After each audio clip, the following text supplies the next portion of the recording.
Now, moving on to the fairness argument. Number one is that developed countries had a chance to develop. This is a direct clash with their argument, but they had a chance to develop. They polluted all they wanted.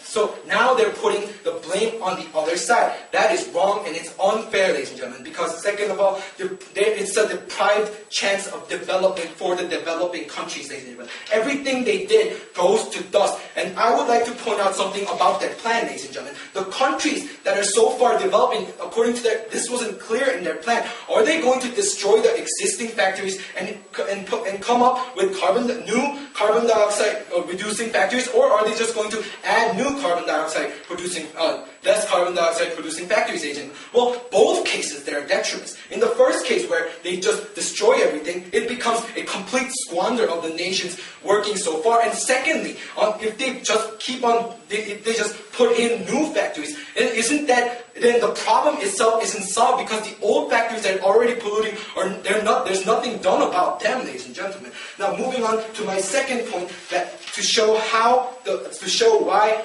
the developing countries must finish developing so they can become developed countries, ladies and gentlemen. The environment has to be that we admit that on the short term, the environment has to be slightly damaged on the short term. But ladies and gentlemen, we have to build infrastructure to develop economically and etc., etc. But as I've shown in the China example, these countries are rapidly developing, ladies and gentlemen. It will be a very short term indeed, ladies and gentlemen. A short term. This is why the benefits on the long term, which will be that, as they said, the developed countries who produce less carbon dioxide, these countries will be able to become developed countries and will join that group and produce less carbon dioxide, as they said, ladies and gentlemen. Now, because on the 3 points, because I have refuted all of their 3 points, and because their policy does not explain clearly on how exactly they're going to do this, and because it's unfair, and we should let the developing countries, because it's a much better method, ladies and gentlemen, I am proud to stand for the negative. Thank you. Hello, my name is Sura. I would like to address some questions. First of all, I would like you to answer the next question. What do you think about if we're having a slower growing economy, but at the same time investing in environment? It's something profitable or not? It's something that we desire to do or not? That's impossible according to today's notions.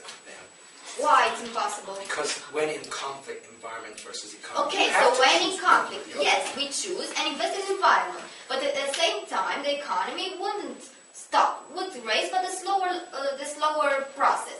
Do you agree that it's okay if the economy grows within a slower process or not? Well, your hypothetical world, perfect world, is fine, but no, I'm saying it can't happen. So it just can't happen. Okay. Could you please state the proof that you have on the China's GDP from 2000? I said poverty rate, not GDP. Okay, tell me the GDP also, if you know it. I don't know it. How I know it is. I'm not the economic major. Okay, so you don't know the GDP. And the poverty level, it increases, decreases, and what percent and what year? What did you say? The poverty level. What about the poverty level? It decrease, increase, or what? In what year and at what level? It decreased from 1987 to 2005. With? With? Yes, what percent?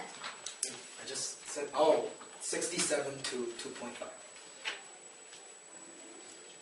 So in 1987 was 60% level poverty. Yeah. Okay, and in 2005 was the 65%? No, it was 2.5. Okay. Sorry. So, the poverty, and I would like to have that proof. And the source of the proof. Wikipedia? Wikipedia. Okay, you know that Wikipedia sells an internet page where everyone can write anything. Google. Okay. Could you tell? You're doubting my search engine now? Oh no. Could you tell me the methods? What methods are for cutting emissions? Are flexible? Are the factories should just close down if? Could you Repeat it in a bridge version, please. Yes, I would like to ask you if there are different and varied methods to reduce emissions, or just the fact that factories must close. Well, because your scientist didn't mention it, I wouldn't know. So isn't the burden of the affirmative to come up with exactly I'm just asking. proceed with your plan? I mean, I'm saying because you guys didn't bring it up, we don't know, and time's up. So it's not. Okay, thank you. Okay, so I'm going to start first until the still the scenery. There are three main points that I want you to remember after my speech. First of all, the point that Laura also said, that damage done to the environment is irreversible, whereas damage done to the economy is not. The second, that we never said that developing countries should carry the blame. The blame is still on the developed countries, but we also need them to join the fighting climate change in order for this fight to be efficient. And third, we're slowing production and not killing it. And we're okay with slowing production as long as we reduce carbon dioxide emissions. Okay, so basically, what the first active speaker said first is that we're not talking about a winning conflict situation, because we're talking about both having